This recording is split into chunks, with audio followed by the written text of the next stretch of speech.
how much attention do you think the oil market is paying attention to what the president is doing this week? Well, a lot. I think the market is concerned on two accounts: the recent potential growth slowdown, and second, the potential for more production out of the Middle East after this trip. I think the trade-off there is ultimately going to be between barrels you can get today and the sacrifice you're making in spare capacity to offset any future outage. And so I think relief of more production is transient and actually doesn't resolve the main issue that the energy market face, which is across the board underinvestment. So, Damien, is there anything to be said for trying to change trade flows? Certain countries buy cheaper Russian oil, whereas that frees up maybe more Saudi oil to go to Europe. Rather than increasing the barrels, can President Biden help to adjust trade flows? So that has happened to some extent. If you look at the loss of exports of Russia to Europe, it has been diverted to China and India. Now, so far, that hasn't been too meaningful in amount. The challenge really lies ahead when you think about the embargo that Europe is planning for next year. Now we're talking about 5 million barrels per day of Russian exports having to be redirected across the world.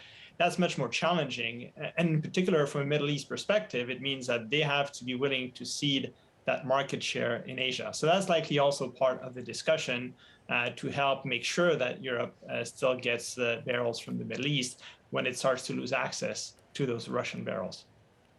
Let's talk about losing access to Russian gas. Damien, is it now the base case that that is what is going to happen over the next few weeks? What happens on the 21st? What do you think the story is going to be in a few weeks' time? Is Europe going to get the gas it needs this winter?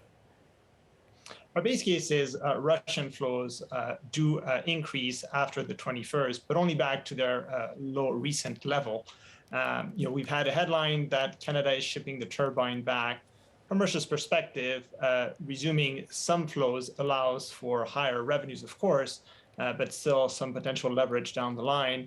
I think the risks, though, are significant, and for Europe, potentially quite dramatic if those flows fail to materialize. Ultimately, even at those reduced flows, Europe has to go through more demand destruction through high prices. They'll restart coal, they'll try to import LNG, but all that is still insufficient. We need less industrial gas consumption in Europe, even under a modest recovery scenario. And of course, the main risk is no recovery, in which case it's a true industrial recession that you need to see in Europe to make it through winter for local consumers. And that's one part, Damien. The other part is that, well, what if actually things are okay and we get 40% of Nord Stream 1 coming back online on July 21st? I just feel like the risks on either side are so wide. And I wonder if you could help me understand kind of what price forecast you have to look at and then the volatility that can ensue and sort of how that then incentivizes or decentivizes producers. Yeah, so we've looked at those scenarios, right? So there's the scenario, Alix, where you do get the normalization to 40% of Nord Stream 1 flows. The TTF price that you see right now at about 180 would come down to about 150. In the latter case, where the flows don't resume, then we're going to 210. And again, in both cases, we actually do embed that the government is forcing non-price related demand adjustments, right? That's an important component. Without those policies, the price upside would be even greater.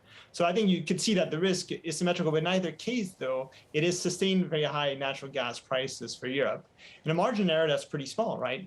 If you get a cold winter, then that still is a highly insufficient amount of gas in storage by the beginning of winter. Damien, how are you thinking about the drought in Europe right now? Is that changing your calculation?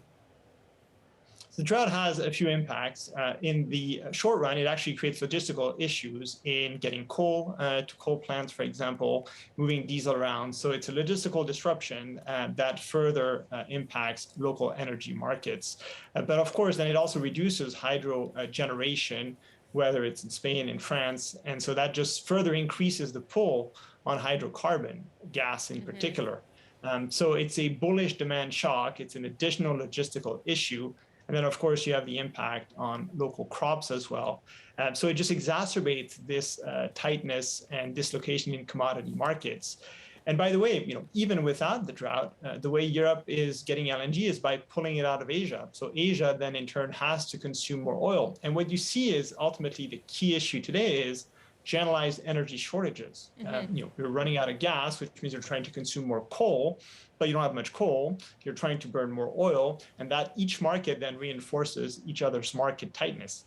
That's the true issue, right? And that's why the short-term measures like more crude out of Saudi do not resolve any of that. It's a 5-decade-long, perhaps, investment cycle. Sustain high prices, that will be the only solution here.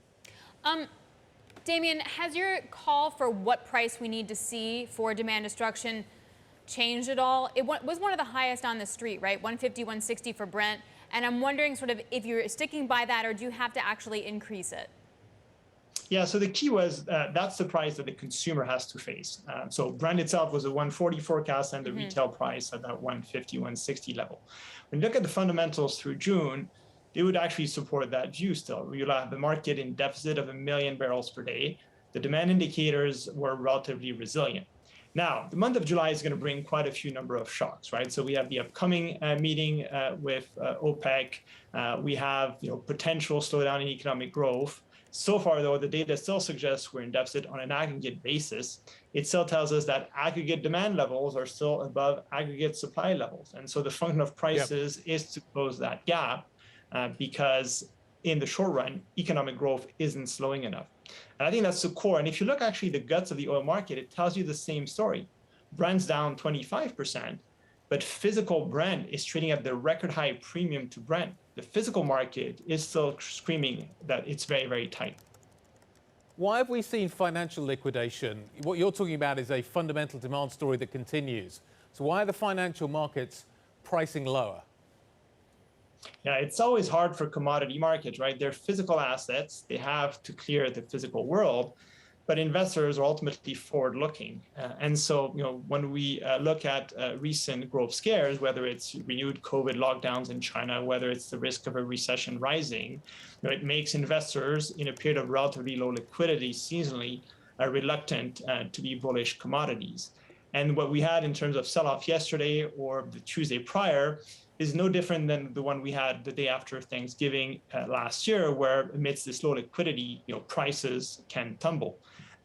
You have a few fundamental risks ahead, as I mentioned, right? What exactly is the Chinese policy? What is the Saudi response?